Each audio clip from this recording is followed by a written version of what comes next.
everyone, and welcome to today's video. Today we're going to be talking about this, the Amstrad PCW 8512.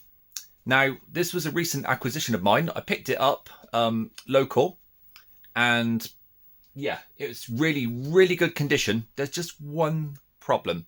Both of the disk drives had issues with the belts. Now, obviously I hadn't taken them apart. I had a guess that it was the belts. But what today's video is going to be about is having a look at these disk drives and how you can fix them and any other issues that may come up. Now, they are a lot more fiddly than dismantling a 3.5 drive, so hence why I decided to do this tutorial. As you can see, I've got one of them already working. Now, this came with 2 disk drives. So yeah, we're going to be having a look at the second one, seeing what state it's in. I've genuinely not even opened yet, so I have no clue. So it's going to be fresh to you guys as it is to me. So let's have a little look at it. Okay, so here is the broken 3-inch disk drive. Well, I say broken.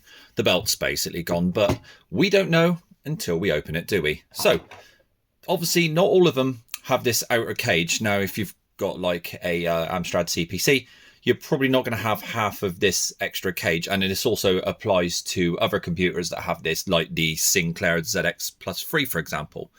So what you're going to want to do, we'll start by taking off the 3 screws that we have on the outer. 3, yeah, not 4. It's very strange how they decided to do this. All right, let's have a look. So undo these.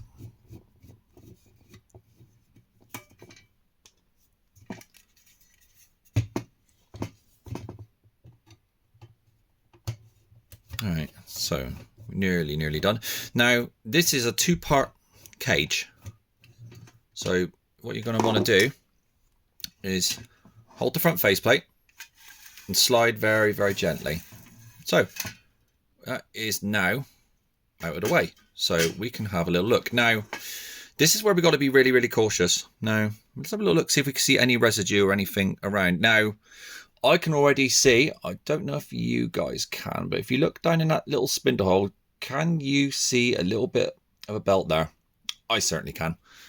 So what we're going to want to do before we even attempt that is, ooh, it's interesting. It's actually, believe it or not, is actually different from the other drive. This looks like it's a double-sided drive. No, we never knew that. That's very interesting. So this is the double-sided drive, whereas the other is a single-sided. The more you learn. Anyway, it doesn't really matter because they're going to be very similar. Whether it's a double-side or single-side, doesn't really matter. So it's a learning curve for everyone. So what we want to do is we want to start taking some of these connectors out because that makes life much easier. So we'll take a pair of pliers, very gently disconnect this one. And I do mean gently. Oh, he's very stubborn, isn't he? All right, okay. Let's have a little look, see what we've got. Okay, what we're going to have to do is probably just get a little hook in there and just pry it very gently. Sorry about the jump cut there. Say this one was really fighting me. I had to use a little bit more force on it, but it seems to be okay. There we go. Yeah, it's much better. Okay, cool. Right, let's start on the next one. So you're going to see there's several wires going down here. Now, if you look inside, well, you can't see yet. If we just try and look inside, see there's little clips underneath here. Now there's going to be a couple of those and you're going to have to basically hook them up. So the best way you can do this is if you see this clip down in here, then what you want to do is get a little tool like this, like a little hook basically, and you want to lift that up just ever so slightly. So we're going to do that now. Let's get that up a little bit like that. Okay. Now that wire should be completely free from that one. And there should be one a little further back, just where this gap is. Now, if you're very careful, you can also do that one. So we will lift that up very gently. This is completely unscripted, mine, so I am just talking as I see things. Like I didn't know that this was a double-headed drive until I took the cover off. So again, like I said, it's a learning curve for you and it's a learning curve for me.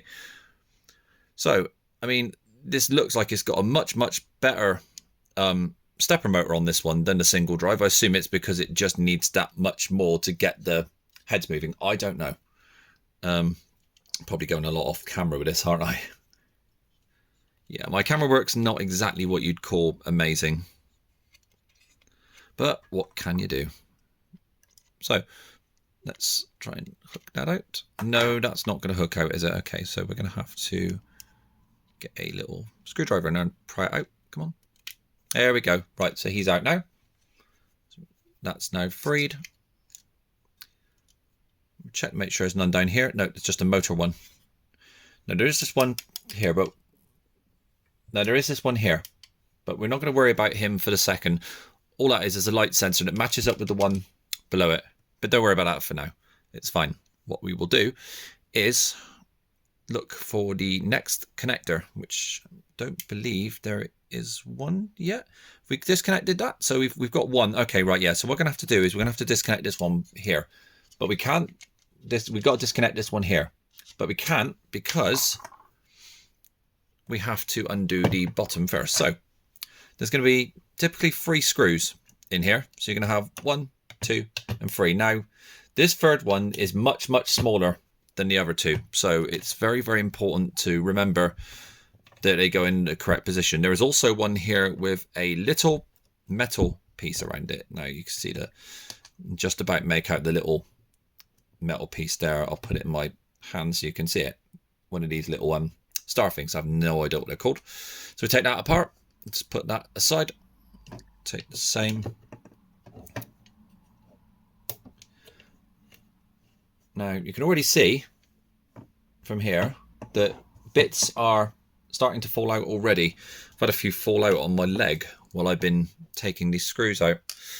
So this little screwdriver should be able to do this last little one. That is quite tight sometimes. There we go. So that is now done. Right. Now this is where we got to go very, very careful when we do this next part. So we've obviously got that loose. Now, oh, there you go. Something else has fallen out. Now bits are starting to fall out now. Oh, there's more. Oh, dearie me. Yeah, they're all starting to fall out now. Right. So this is going to be a little bit tight because it is stuck to here. Now, that is completely optional. If you want to take the front faceplate off, you can. So what we're going to do is probably do that because that's just going to make life much, much easier. I realise that I'm probably not even... Hang on, let me just move the camera down just a little bit. Is that a bit better? Yeah, it's a bit better, isn't it? So let's take these 2 out. Yeah, we won't worry about these sensors just yet. You'll see what I mean. So we'll put those aside. We'll take this front faceplate off, just like that. So we'll sit him aside with the 2 screws at the back there. So now you can see, oh, there's even more. Oh yeah, no, it's just completely falling out. Now, looking at the amount of belt that's falling out, makes me think, hopefully, fingers crossed, that it's not stuck around the motor spindle because otherwise that's going to be a nightmare. The last one I did was absolutely everywhere. Now I'm looking inside and I'm looking in the middle, and I'll be honest, it don't look too bad, guys. It really doesn't. So we might, if we're lucky, get away with it. Now what we're going to have to do with this is this whole board is going to have to flip over this way. So we have to flip the whole thing right over. Now we can't do that at the moment until this one is moved. Now it's very, very important that this is memorized exactly where it's left. So what you're going to want to do is mark it. So I think with regards to marking, we'll just simply use a pen. How'd you like my Halo one with Master Chief on top? So what we'll do is mark it down here. So we've got just little marks. So it gives an idea of whereabouts it needs to sit. Now, looking at the glue on there, you'll probably know whereabouts it needs to sit. So we will get the screwdriver and now take the sensor off. We're not quite out of the woods yet, guys. Yeah, this is held on by glue. So you might find it's really, really tight to start with. So when you take it off, you'll see there's a glue stuck underneath. And obviously that holds this sensor in place. So what you're going to want to do is look underneath there. And going to want to just put a little bit of... There you go. So we've got a little mark there now, so that's fine. It's fine. It hasn't scored the metal or anything, so don't worry. So what we're going to do now is very, very gently move the sensor up. There we go. So we'll unhook that. We'll go down. around and then out. So leave it just like that. Okay, so now you take the top sensor off and that. What you want to do now is take the bottom sensor off because the wire for this is very, very short. So just undo the screw for that. Okay. Just grab that screw out now. Just right down there. There we go. Right. So we've now moved him. We can put him next to the other screw. So that has now moved that one. What we do is we just jiggle that from his position. It sits in a little recess. You can see the sensor there as we move it out. There you go. So as long as he moves past this top part, you should be okay. Now I want to lift that. And there is our wire. So now what we're going to have to do is undo this. Now you can see, normally this would have one wire. It's got two because, well, obviously it's got two heads on it. So we want to go like that. Unhook like that. Come on. Oh, you're going to fight me now, aren't you? Right, okay, we'll just lift you up just a little bit more. There we go. Right, so now have both connections. Now in theory, we can turn this upside down and we should be able to see what is left. Now, obviously you can see the belt is completely gone. Now I can see there's quite a bit left on this middle. Now I'm hoping that it's going to come off without having to do too much. Fingers crossed.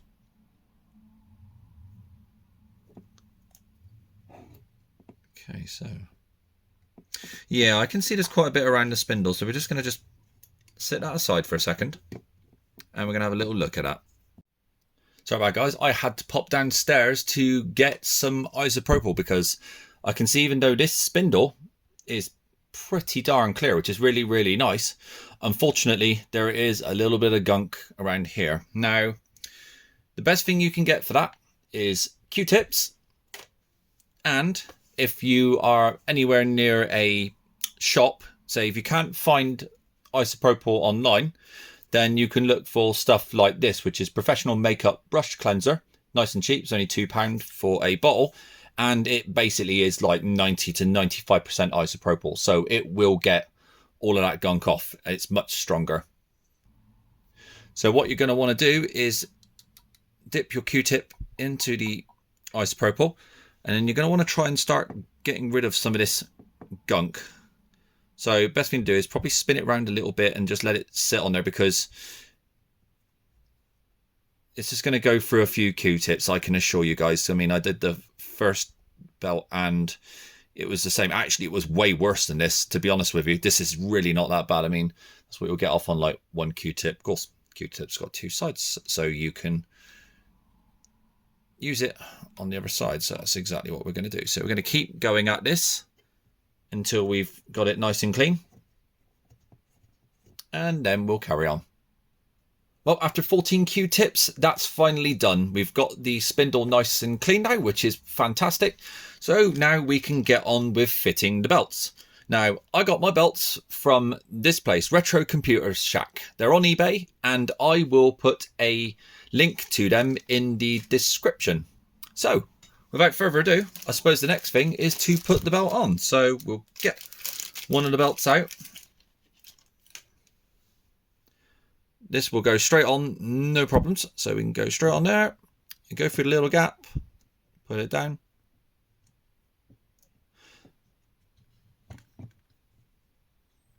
Spin around a few times just so he's nice and smooth, and we can see that's, yeah, you can see now that's lovely and smooth. Perfect. Right, now it's basically reassembly. Now before we reassemble, you may notice down here there's a little pin. Well, that's very, very important, putting that pin. So whatever you do, do not close this circuit board until you've put that pin in. Now, you're going to want to put the pin into the little hole that is down here. I'll show you guys. I'll tilt the thing up so you can see. So you've got a screw hole here. That's not what you want. There's a little pinhole down there. Now what you want to do is you want to put the pin down in there with the little hammer facing out like that. Now we're good to close it back up.